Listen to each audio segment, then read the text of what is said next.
गुजरात के मुख्यमंत्री भूपेंद्र पटेल सरदार वल्लभ भाई पटेल की 150वीं जयंती पर आयोजित पदयात्रा में भाग लेने के लिए आम्बाली पहुंचे। इस अवसर पर हजारों लोगों ने शामिल होकर देशभक्ति और एकता का संदेश साझा किया। आज सुधी पितृ तर्पण विधि थती रही है, पिंडदान देवाता રહ્યા છે, પણ અમે કોઈના હાથે સ્વીકાર્યું નથી।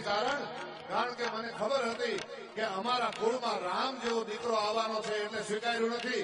એમ સાહેબ, સરદાર સાહેબનો આત્મા છે એ અહીંયા ઉભેલા એક એક માણસને ખમકારા કરતો હશે કે આજ અમને ઉજળા કરી બતાવ્યા હોય તો આ તો ધાય કરી બતાવ્યા છે, ત્યારે એમનો આત્મા પણ કેટલો રાજી થતો હશે, એમની દિવંગત આત્મા કેવડો રાજી થતો હશે। ત્યારે મને મેઘાણીનું અમર કાવ્ય યાદ આવે। મોરબન ધન